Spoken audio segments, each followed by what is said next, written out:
Uh, Please switch off your audio, guys. There's an issue in my particular system. I'm resolving it. So just please.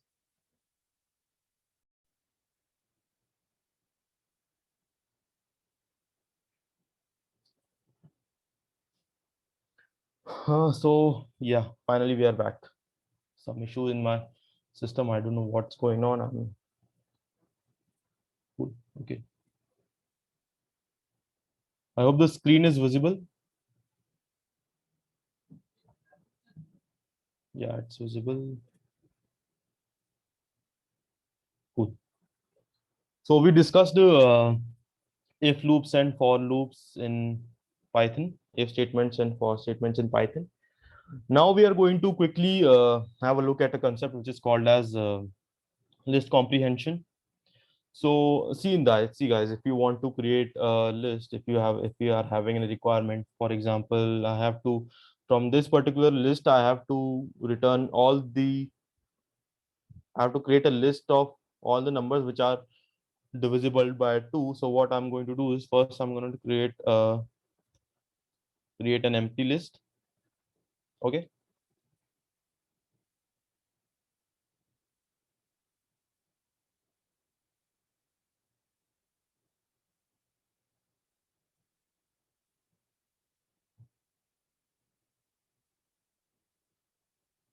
So first I'm going to create an empty list, and then I'm going to iterate over this particular list. So for I in list numbers, I'm going to check if I is divisible by,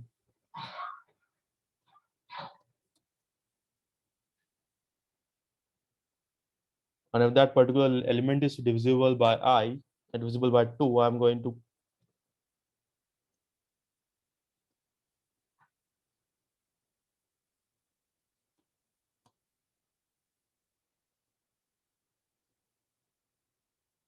so what this particular code snippet has done is, first of all, I have done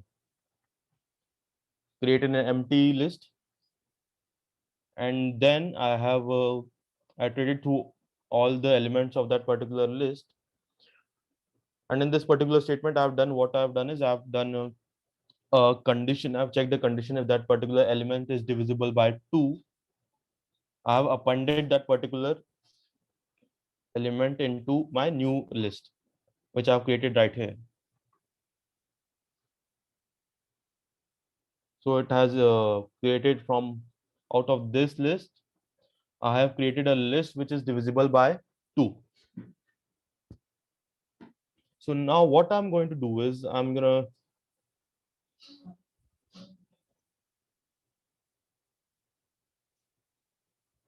are going to discuss a concept which is called as list comprehension. And with the help of list comprehension, these 4 lines of code will be converted into a single line of code.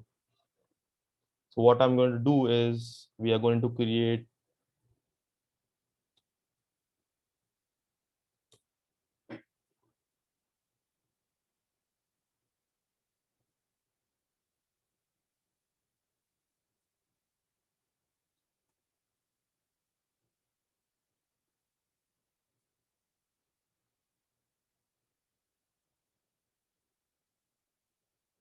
See, with the help of list comprehension, I have converted these 4 lines of code into a single line of code. It is really important for you to practice list comprehension because if you have made a project in pandas and python, and if you are showing it to your interviewer, he'll be really impressed by you if you have used list comprehension. Okay. So what this list comprehension has done is that we have iterated for each and every element in this particular list, and I've given my condition.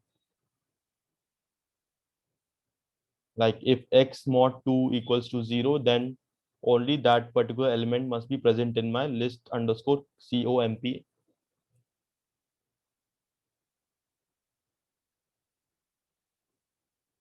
We can also perform such operations such as if you want to square each and every element of this particular list, what we can do is list underscore square,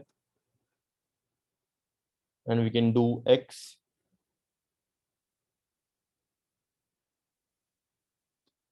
for x in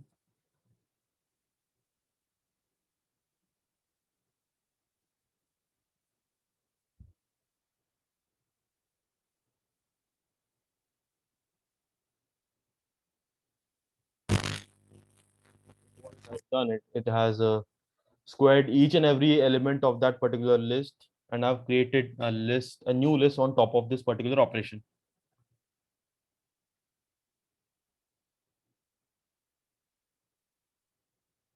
And also like, yeah, makes sense. And if you want to cube each and every element of this list, you can do like this. Cool. List comprehension must be practiced. If you first of all you have to practice for loops and list. Then after practicing at least 50 to 100 problems, then you can switch to list comprehension, because list comprehension is such a thing that you have to be cleared with the basics of for loops and lists. Any questions in list comprehension, or shall I proceed further?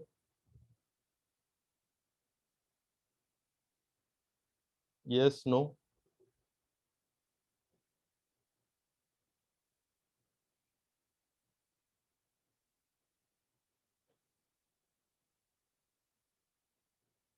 Good.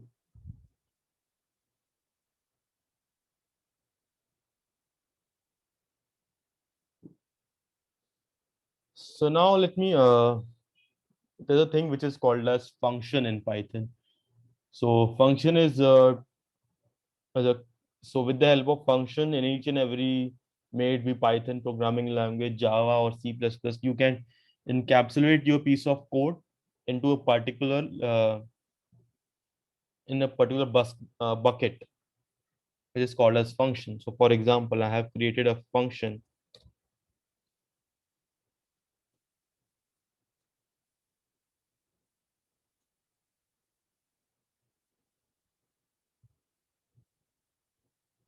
It is taking a list as its argument.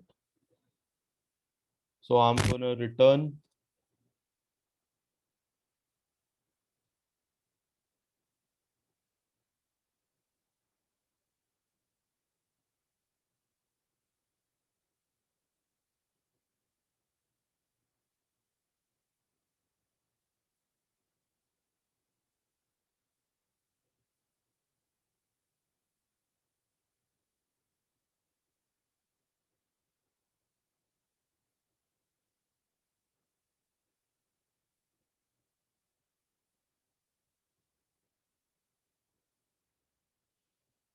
So what this particular code has done is that I have created a function that is going to take list as an argument, and it's going to return the squared element of that particular.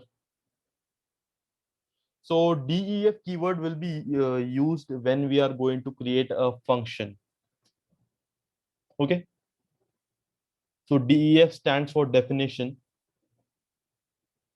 So it will be, this particular keyword will be used whenever you want to create a function.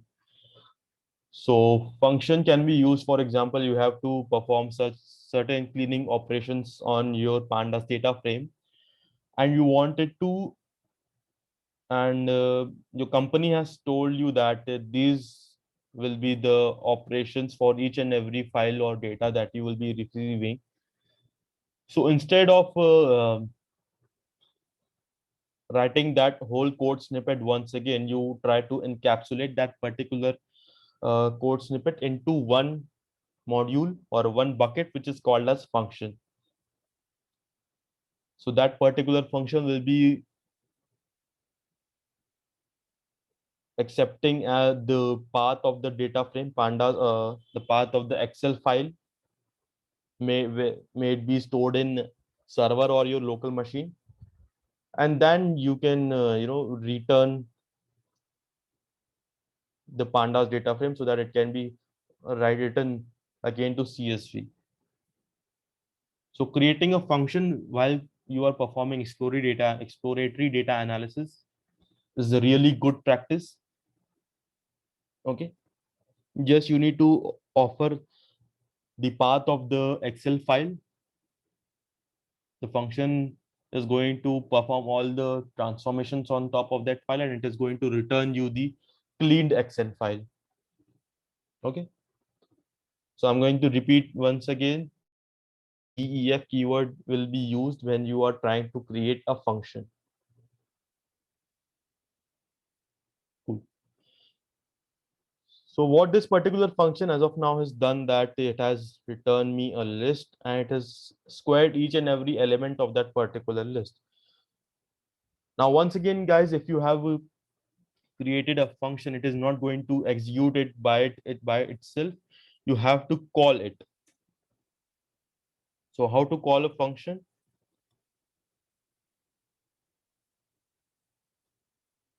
Just type the name of the function and these braces, and if it is accepting any arguments, you can just do it like this. Okay. So what was my list square?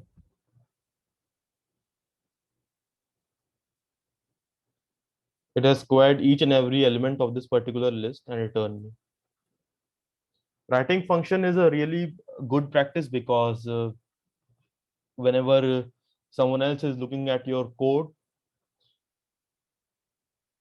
he or she will be having a good knowledge of what all transformations or what all things it is this particular code snippet is going to do.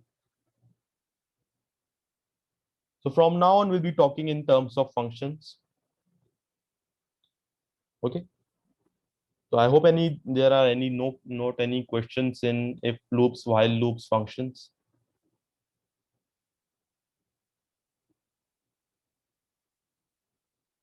So the question comes, if we don't want to use return, then we have to use another variable. So if you don't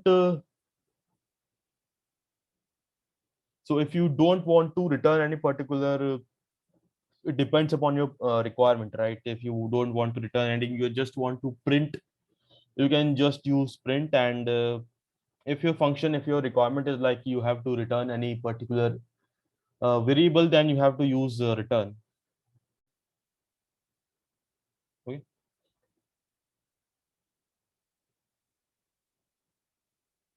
uh, are the UDFS? I'm sorry, I didn't really know what is UDFS, so yeah, I'll get back to you because I don't really know what is UDFS.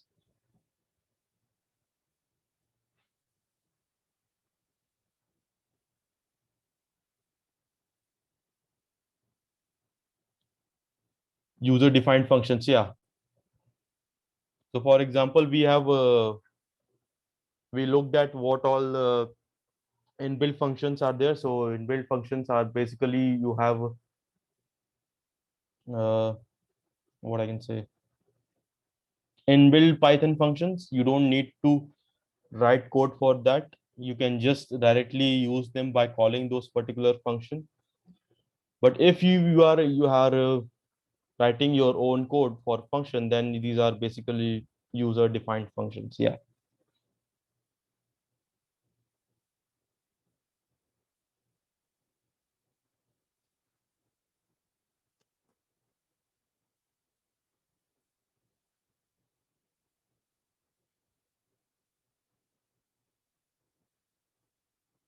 So print will be like if you want to. Okay. So basically, we don't use print in because as far as I have coded in Python, I haven't used print as long. I have used return. So if you want, as I told you, like if you want to perform some transformations on top of your Excel file, you create a function, you write code for that particular transformation, and you return the You return the Excel file as Spark. Okay.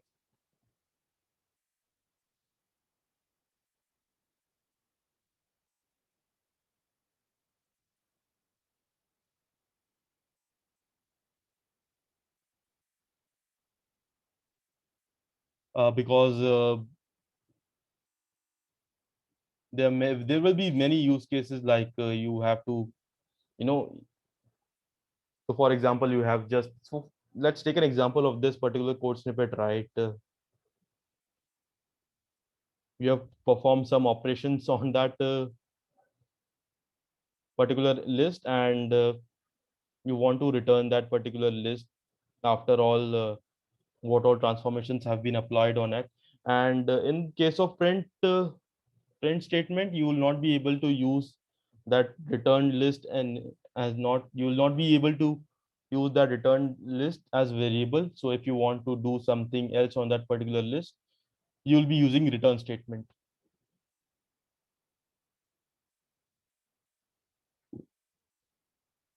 So let me start off with while loops.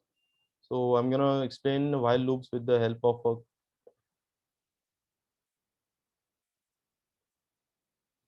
creating a program for factorial. So factorials, if you folks are not aware of what all factorial is, so for example, I have to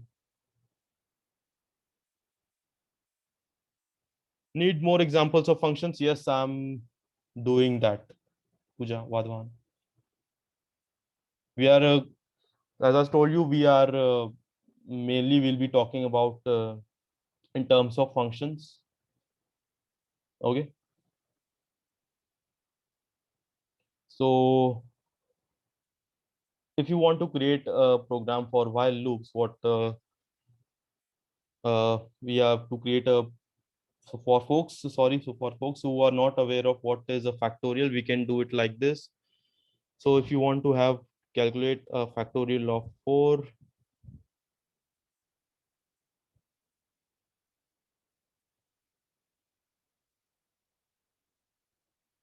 so if you want to return calculate the factorial of 4, what you can do is 4 into 3 into 2 into 1.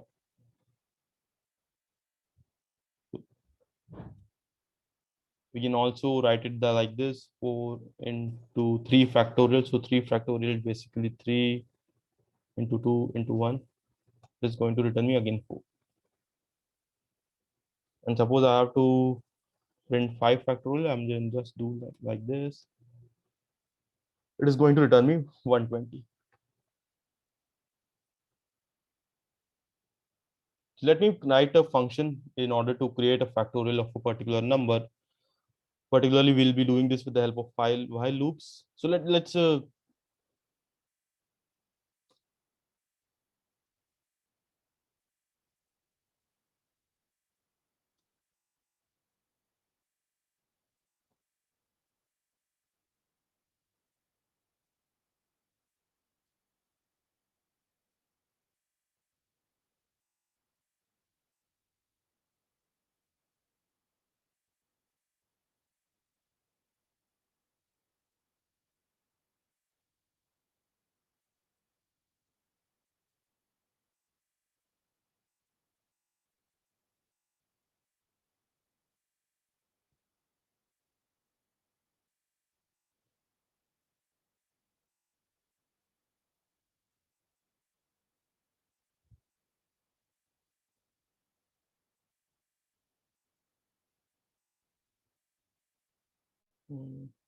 okay.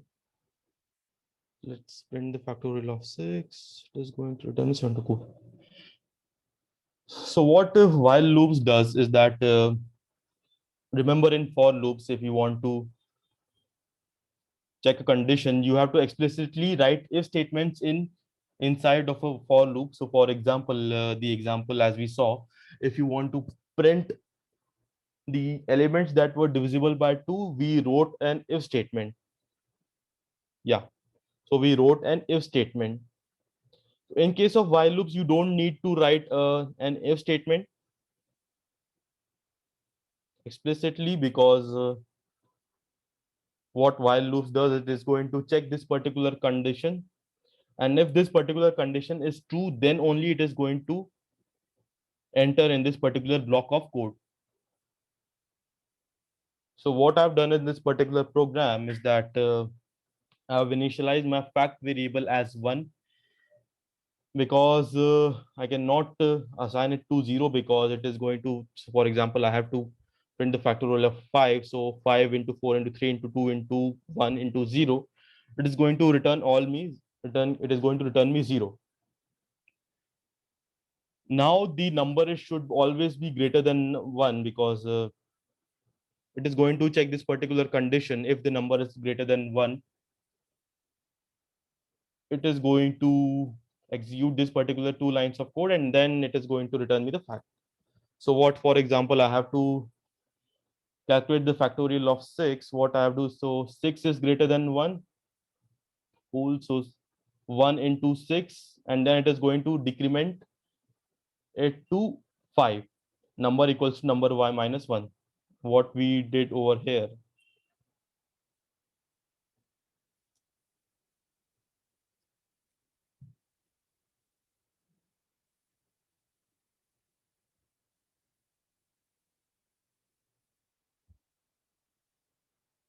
So we have started off with number 6. It has multiplied 6 with my factorial 1, with my 1 variable, and now it has decremented 6 into 5, and it has repeated this particular operation till the number becomes equals to 1. Okay, so after this ending of this particular code, it has returned me factorial fact variable, which was initially 1, and at the end of this particular operation, it has returned me the factorial of 6. So let me calculate factorial of 7. This return me 75040. So you can take this particular code as an assignment, and you have to convert this particular while loop into for loop, and just tell me what will be what was the difference between the execution times of uh, factorial program when it was done with while loop, and as compared to when it was done with for loops. Okay, any questions in while loop? I'm going to create a for loop while loop program once again. Till then, if you're having any questions.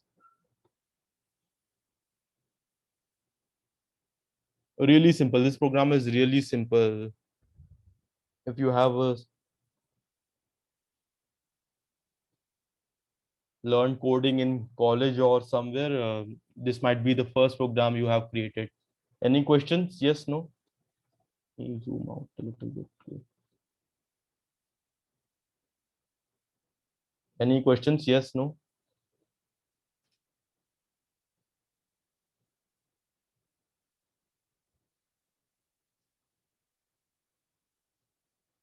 uh, One more thing, these factorial programs might be asked, chances are less, but they might ask as a first coding round, because as far as I know, they will be covering more of pandas and SQL. But it's good for you to have a look at these basic programs. Okay.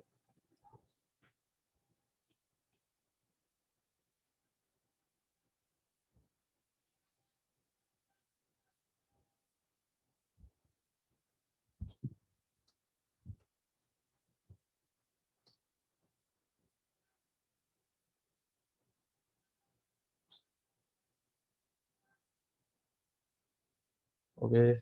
So let me create another program.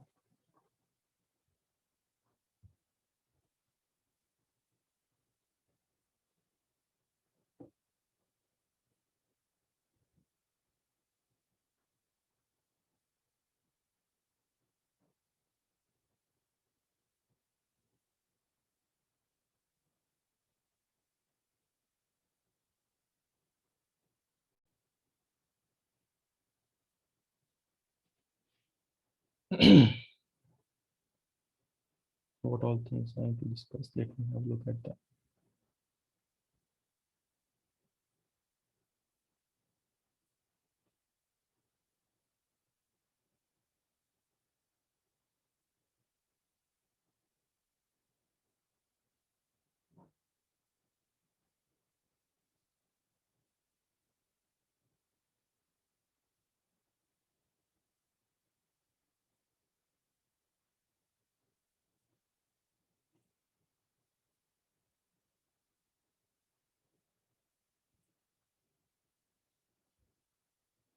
Okay, cool. So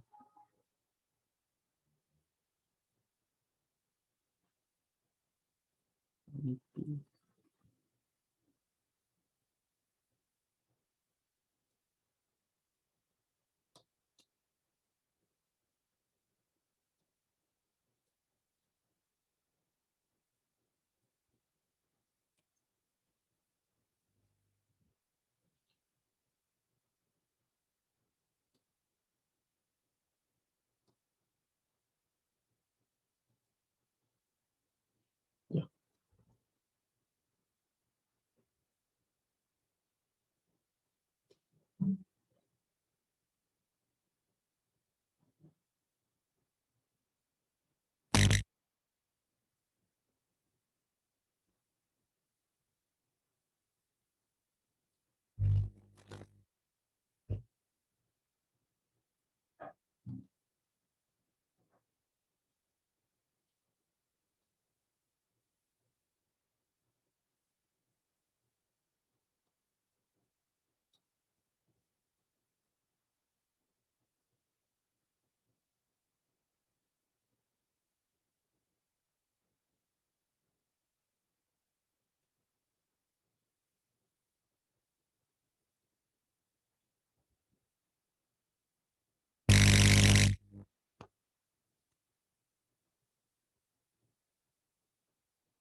So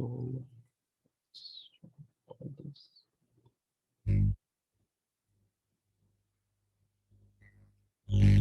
Okay.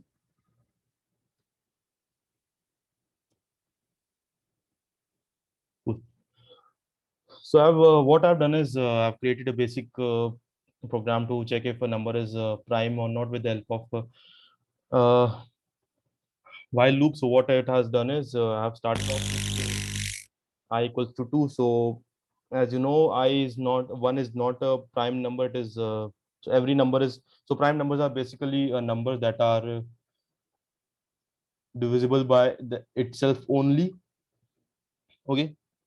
So it has I've used this particular condition. I is less than number, so I is has been initialized as 2.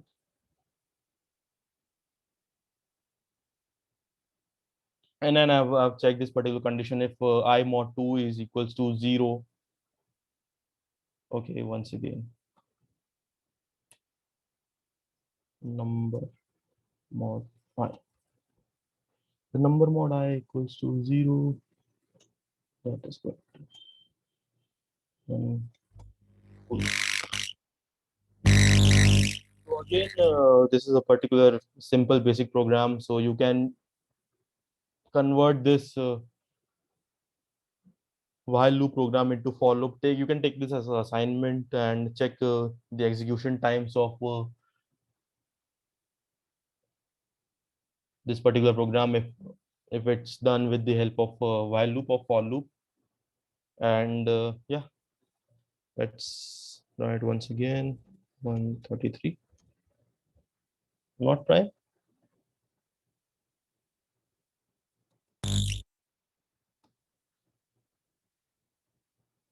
Oh, okay, it's 19 into 7. Cool.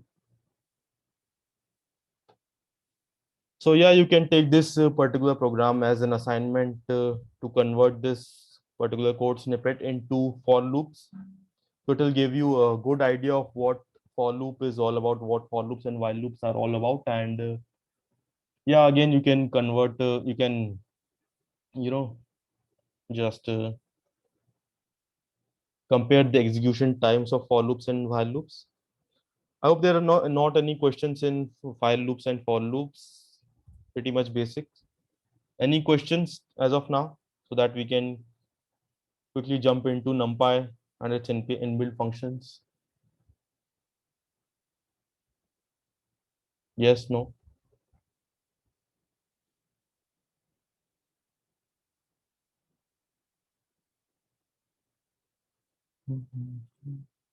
Cool. Just a second, guys. Let me quickly grab some water, please.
So now we are going to begin with the NumPy and its inbuilt functions. So if you are having any, uh, if you are having Anaconda environment, you don't need to be specifically installed NumPy. You can just simply type because that's the basic requirement or basic feature of Anaconda, because it comes with all pre-installed libraries if you are going to use Python for uh, analytics or ML. Okay. Why NumPys are important? Because if you are from after data analysis, if you are switching to machine learning, you will be, the particular machine learning algorithm or machine learning piece of code will be expecting you an array. And why it has to be specifically a NumPy array? Because that particular algorithm will be performing some math operations on top of that array, and with the help of NumPy array, it is comparatively faster. Okay. So arrays are basically the data types, the inbuilt data types of Python, or you can say inbuilt data structures in Python that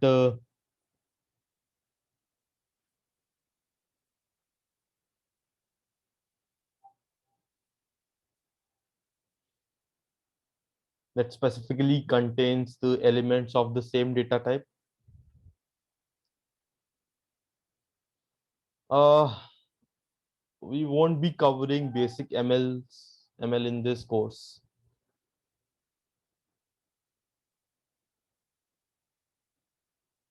I was just telling you that why NumPys are discussed mainly in any of the analytics course. Okay, where was I? Okay, array are data structures, inbuilt data structures in any programming language that contains the same, the elements of same data types. So for example, I am having a array.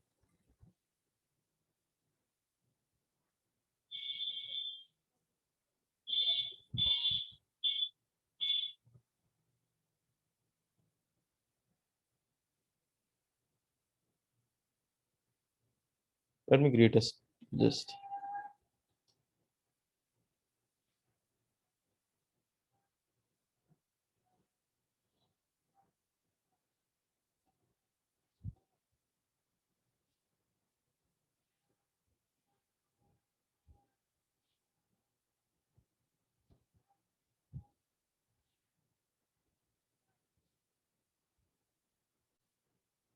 So it has converted that particular list into an array, a numpy array of numbers from 1 to 6. So let me get the type of this particular array. It is going to be numpy.nd array. So nd stands for n dimensional array. Okay. So let me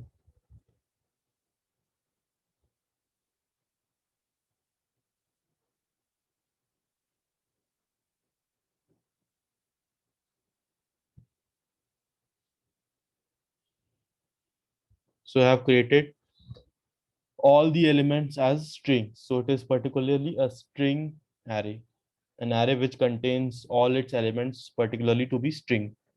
Okay.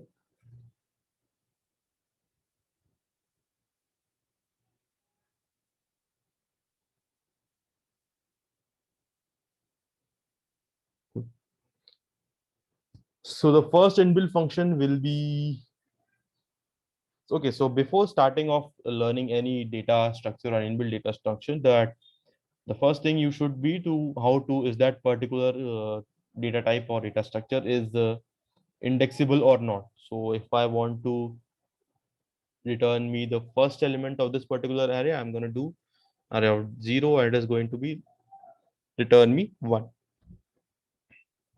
Similarly, in this case also, the index will be starting from 0 up to length of that particular array minus 1.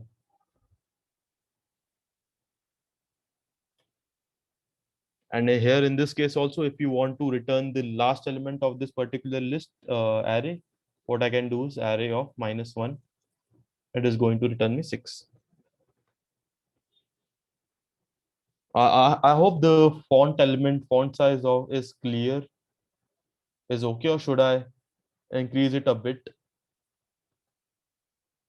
Can I get a quick thumbs up about the font size if it is clear?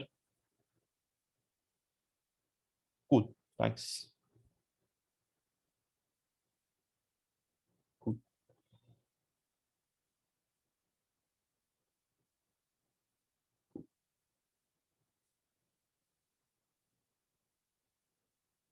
So if I want to uh,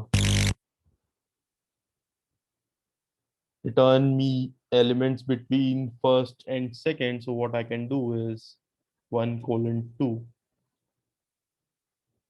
So it is going to return me the all the elements from the first element, first index to third index, second index. Sorry. Okay.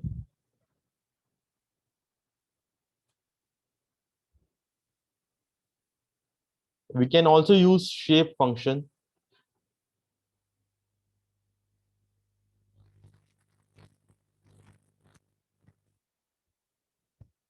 Shape is not a function, but an attribute of the array object. So here in this case, we are having only it is a one-dimensional array, so it is going to return me the size of this particular array. So let's create a 2D multi-dimensional array. So list one will be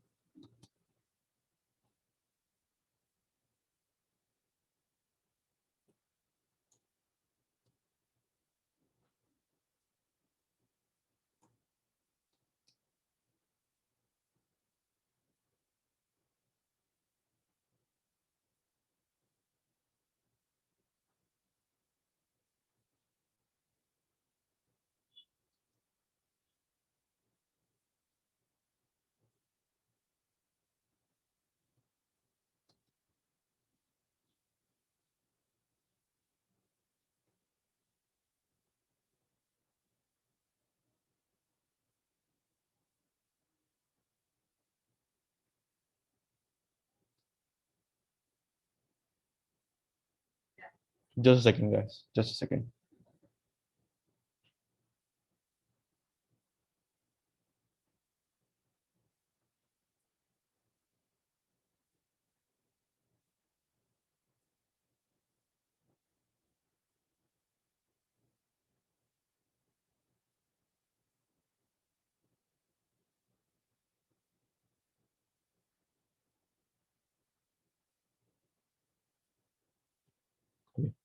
So if I have to,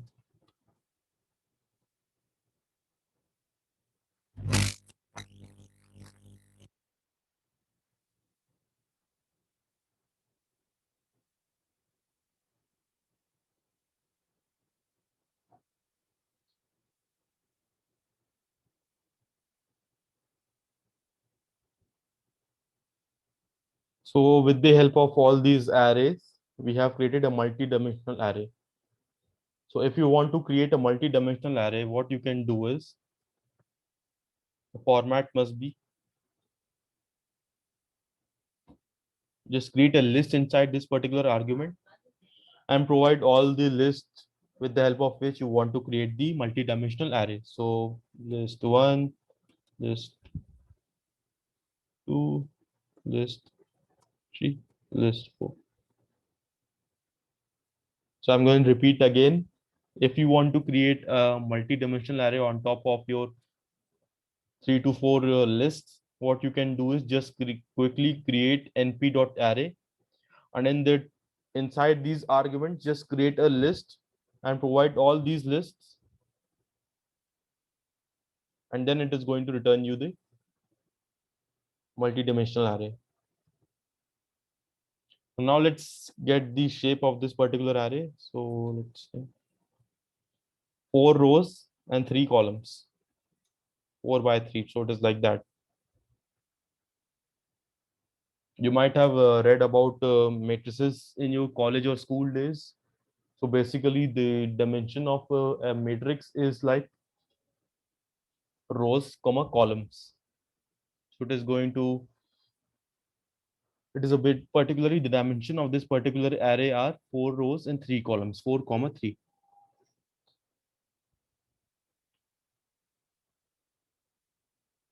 You can also reshape this particular array and just simply type shift enter, and it is going to return you the returns an array containing the same data with a new shape. If I want to convert it into 3 rows and 4 columns, I can do it like this. Okay. Even if I do it like this, 6 into 2, and is going to return me 6 comma 2. And if I do uh, 7 into 2, it is going to return me an error. An error cannot reshape array of size 12 into shape 7 comma 2. So while reshaping your particular multi-dimensional array, what you have to do is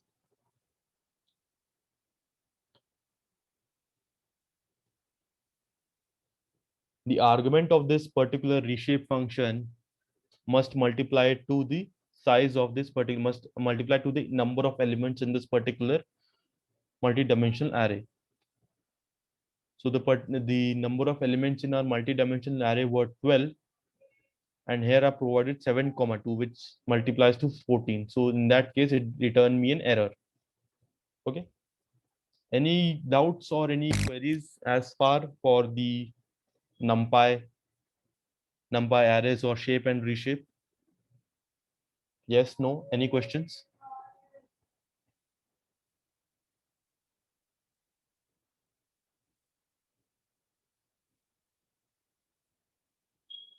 Okay, cool.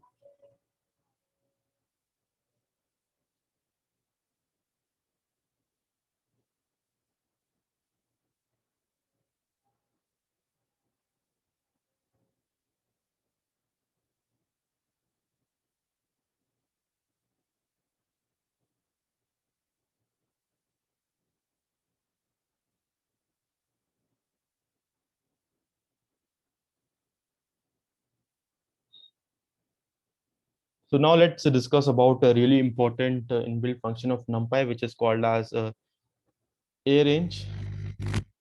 Let me create a particular markdown here.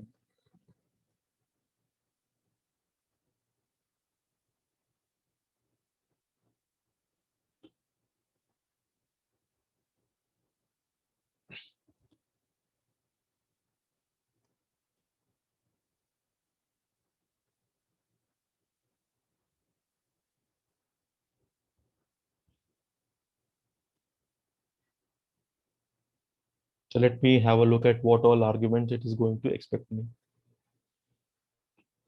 So A range returns evenly spaced values within a given interval. So let me start off with 2 and 9, and let's give this interval to be 3.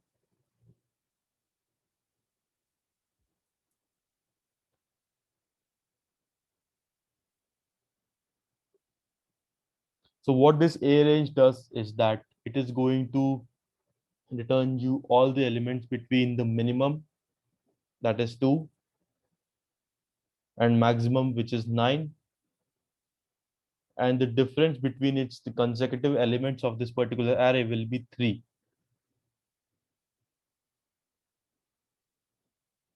Okay, so let me try out with again example 5 and 14, and the difference between the consecutive elements should be 6. So it is going to return me 5 and 11,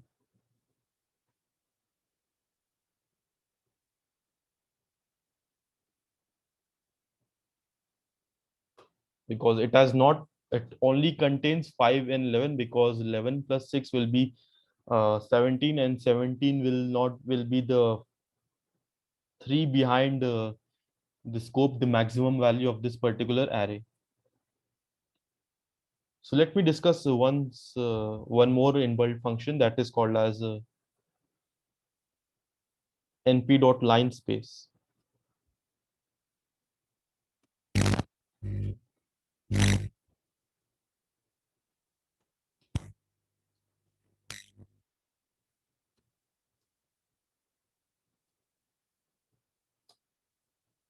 Now let's have a look at what all argument it is going to expect.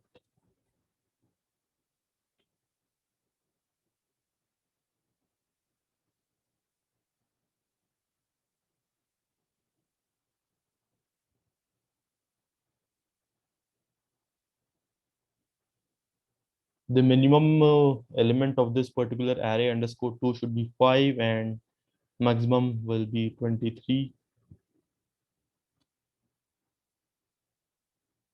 And so as far as of now, let's give it 4.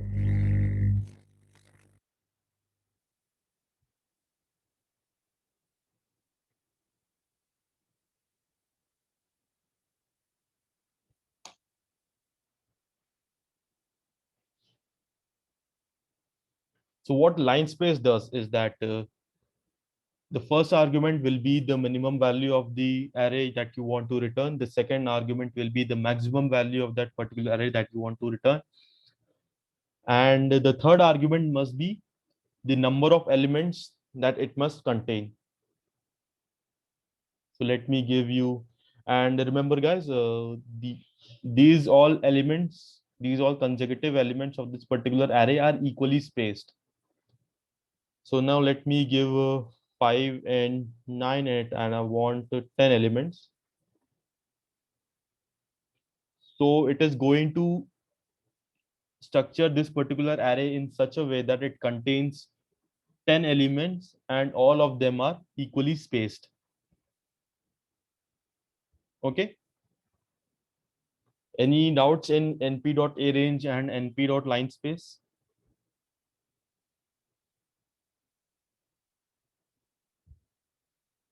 Any questions? Yes, no?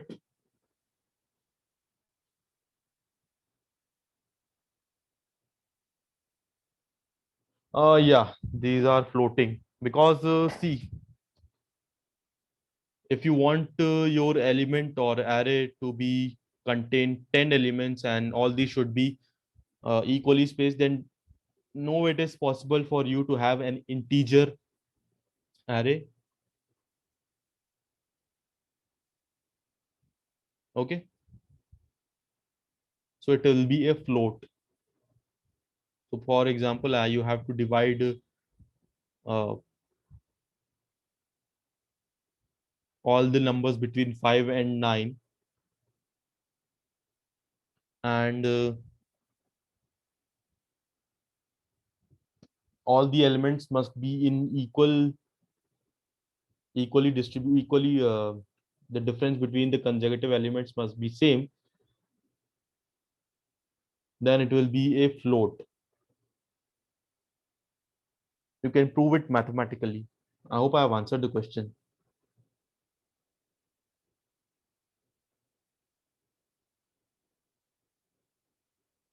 Okay, cool. Any more questions?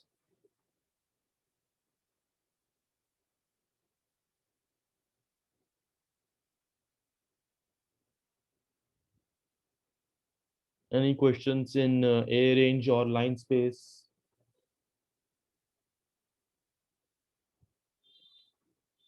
Yes, no?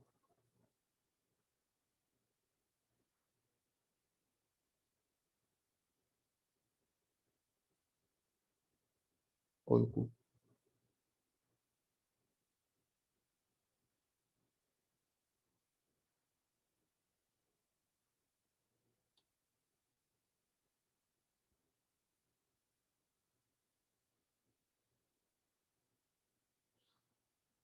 Okay, so yeah, this is actually a good interview question. So can you please, yeah, what's the difference between A range and line space? So line space is that if you want, so basically the first difference that comes out to be argument. Okay, so the first and second arguments for both A range and line space are the minimum and maximum elements of your array respectively. And in case of np.a range, the third argument is the step size. So let me again print this.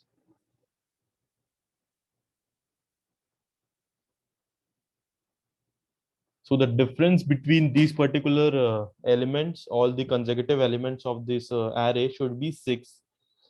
And since we have 14 as the maximum number of this list, so it is not going to print more than 11, because 11 plus 6 will be 17, and it will be uh, greater than the maximum value that we have inside this particular array. So as you can see, it is not necessary for you to have it is not necessary that the maximum element will be present in this particular array if you are using np.a range. And if you are using np.line space,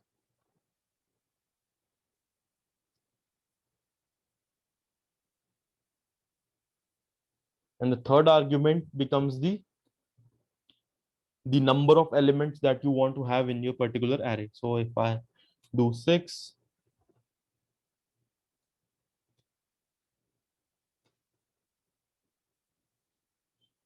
so may it be any case, it is going to contain the maximum and minimum elements of this, of the array that we have specifically given as an argument. So the third argument in the np.line space function defines how many number of elements that your array must contain, and the third argument in the np.a range specifies what should be the step size. Another difference comes out to be that in np.a range we have to give the step size by ourselves, but in case of np.line space you have to give the step size. We don't have to give this step size. Indeed, and NumPy will be going to calculate the step size by itself. Okay.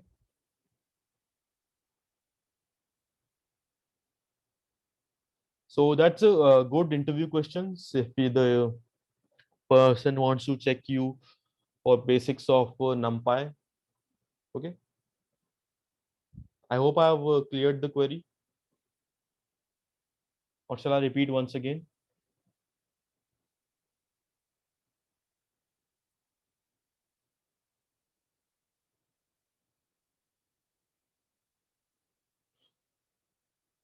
Okay. So The most important difference between np.arange and np.linespace is that,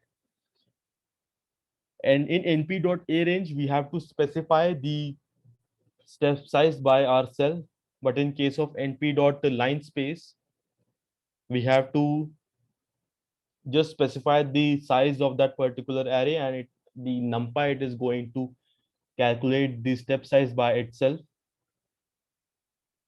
In np.arange we don't have to specify the lines, the step size. We have to specify the lines, the step size, but in case of np.linespace we don't need to specify the space size, the step size. And other difference comes out to be that it is not, in many of the cases it is not necessary that it is going to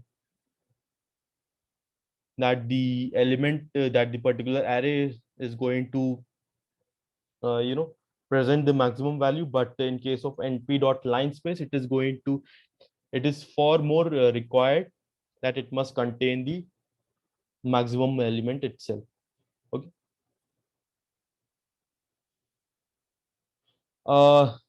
No, in case of np.linespace we don't need to specify the number of steps, but right, the number of steps will be calculated by numpy itself. And in np.arange we need to specify the step size.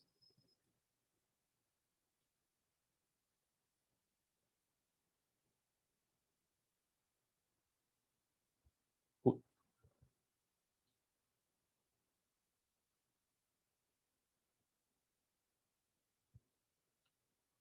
Another question comes to that where we can use numpy.arange in line space, because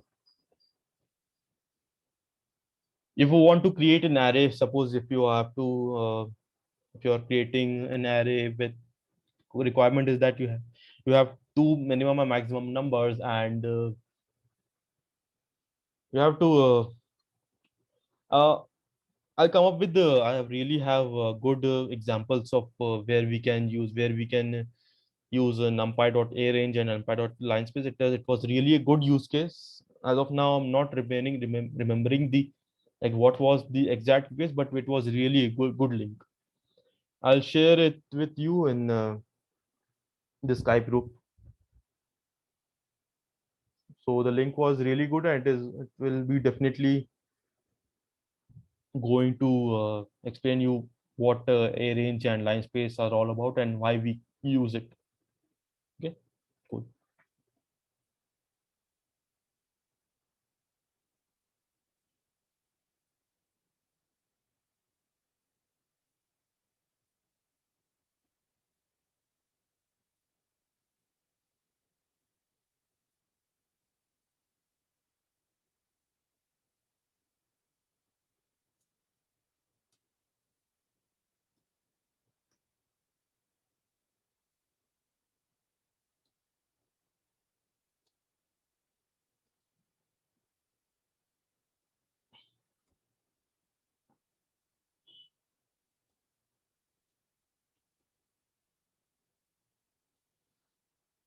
So yeah, while performing any sort of data analysis with the help of Python, there will be a lot of requirements that you have to create a random. You have to create an array of random elements. Specifically, if you are performing any of ML experiments, chances are that you have to create a random, an array of random numbers. Just if you want to check what's the time complexity, not time complexity, but what's the execution time of this particular algorithm, and which will be a good algorithm to,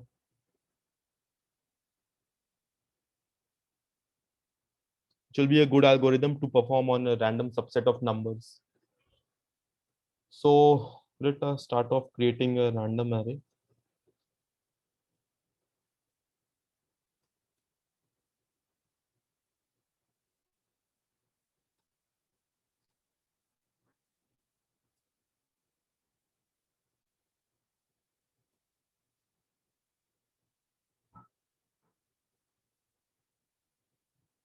Okay.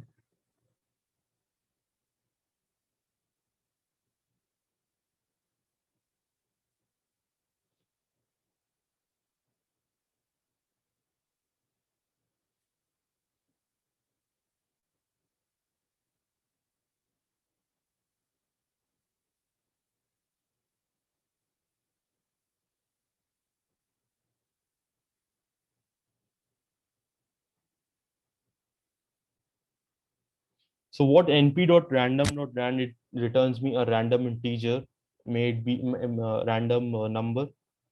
So if I want to return an array of 2 rows and 3 columns, I can do it like this.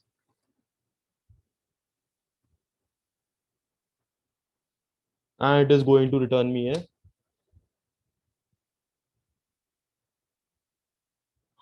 an array of random numbers that consist of 2 rows and 3 columns.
So what this particular function has done is that if you want to create a random array of between two certain variables, two certain numbers, for example, if you want all your random numbers between 10 and 20, and you want 20 of such elements, you can just do np.random.randint, provide the minimum number, provide the maximum numbers, and how many numbers that should contain, and just reshape it to 4 comma 5, that is 4 rows and 5 columns. I can also do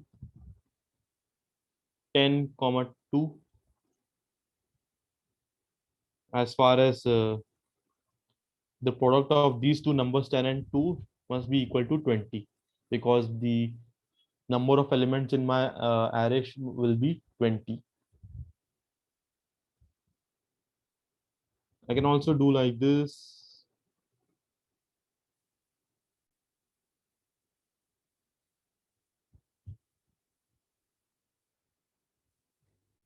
It's going to return me 4 rows and 2 columns, and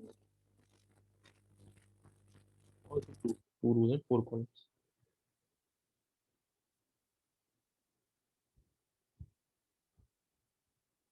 And suppose your requirement is that all the elements of your array must show the properties of random normal distribution. So what you can do,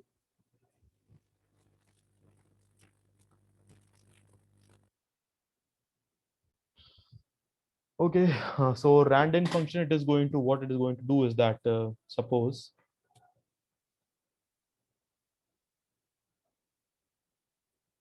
np dot random dot randint, and let's see what all arguments it is going to expect.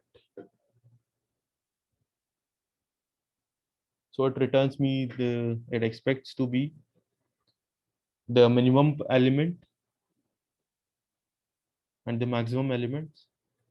So all the random numbers must be between 10 and 30. And if I want to have 10 of such numbers, so what it is going to return me? 10 elements that are between 10 and 30. And if I return the shape of this particular array, what it is going to return me? 10.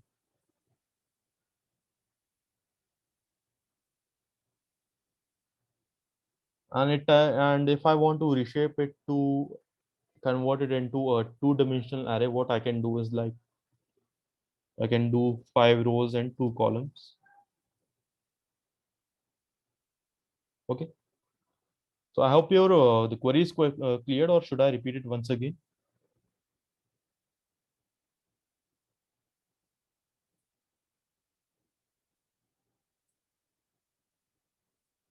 Okay, cool.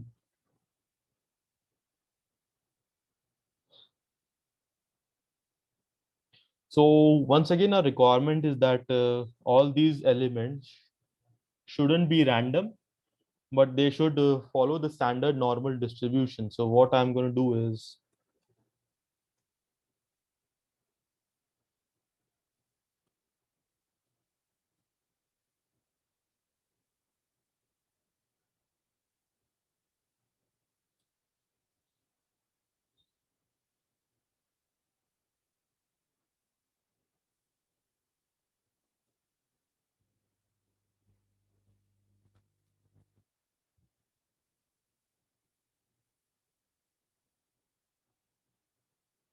so for the folks who don't know about standard normal distribution, so it is normal distribution which is having a mean of 0 and standard deviation of 1. So what it looks like,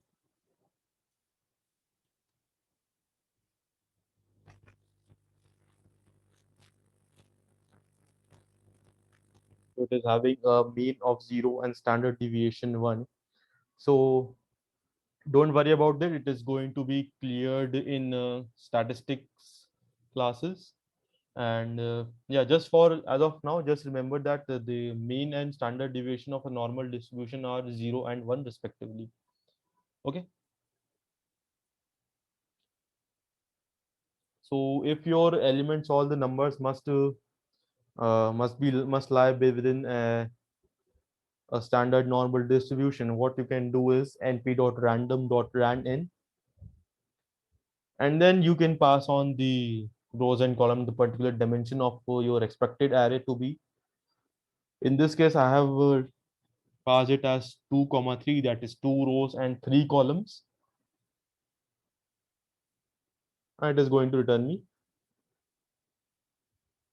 all the elements of this array. Again, guys, if you run this particular code once again, so it is going to return me. So if I run this particular code once again, it is all its values going to change. Okay. Any questions in np.random function?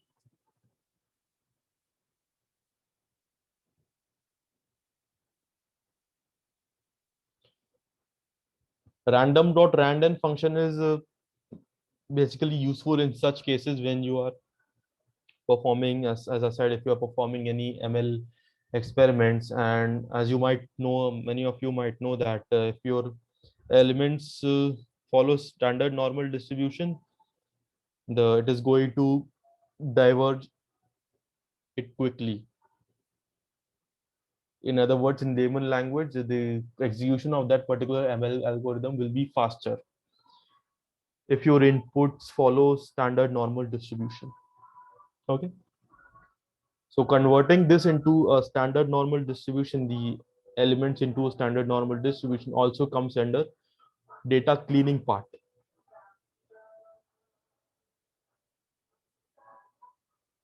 Depending upon what all algorithm the ML team is going to use. That's why in many of the data analysis skills, you got to have a good communication skills so that you can, grab and show as much information to the team or to the client. Any more questions in NumPy or for loop while loop?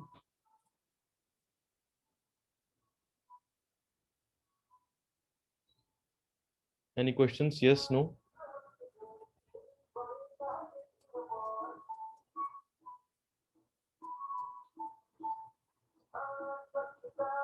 Okay, so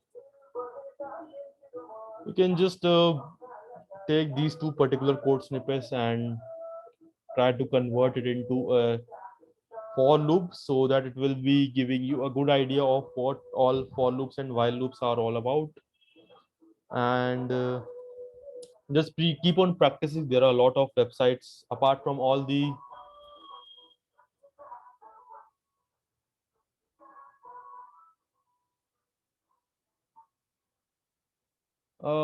yeah, will be okay. So and yeah, just try to convert this particular code snippets into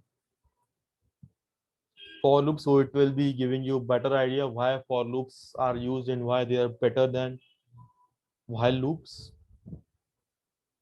Okay, apart from the assignments that we'll be providing you, you can also practice a lot of stuff related to dictionaries, sets, tuples, pandas from other websites as well.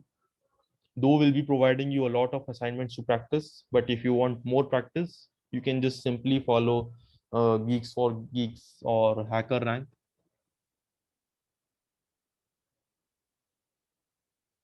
In many of the Python coding interviews, especially for data analysis, they'll be expecting you to have at least knowledge of pandas, numpy, sets, dictionary, tuples, what all inbuilt data structure that you have in Python. On top of that, you have to be good in pandas, numpy, and matplotlib, that will be covering in the upcoming sessions. Okay.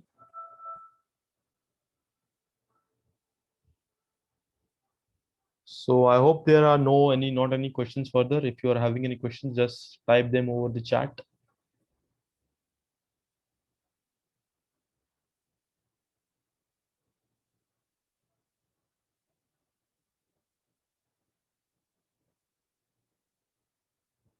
No more questions? Yes, no. Any questions?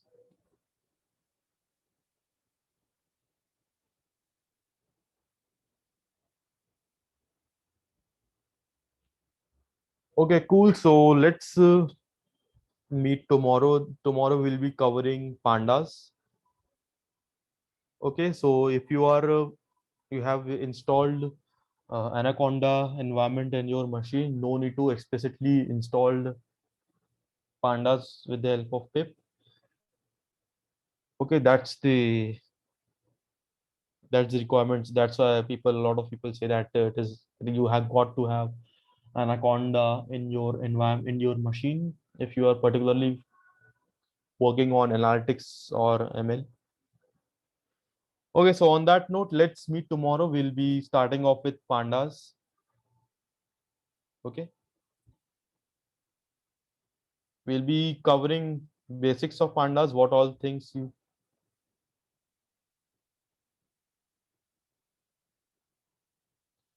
will be covering, what all use cases. Yeah, we have use cases. Okay, so yeah, with the help of pandas, we'll be solving some use cases of data cleaning or exploratory data analysis.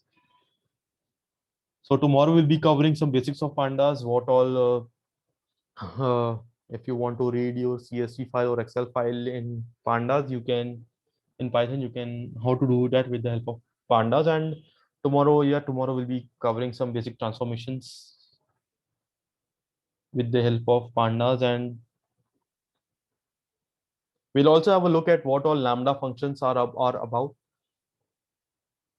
So lambda functions are basically the, you can say, functionality of Python that it makes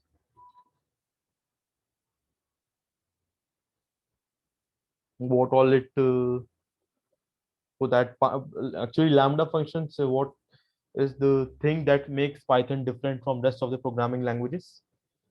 Uh, I need to check into the course curriculum of Python. So if that includes web scraping also, yeah, we'll be having a session for that also. No need to worry about that.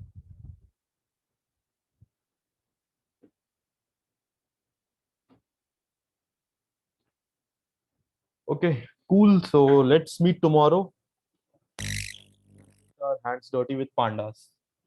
Okay. Thank you, everyone. Thank you.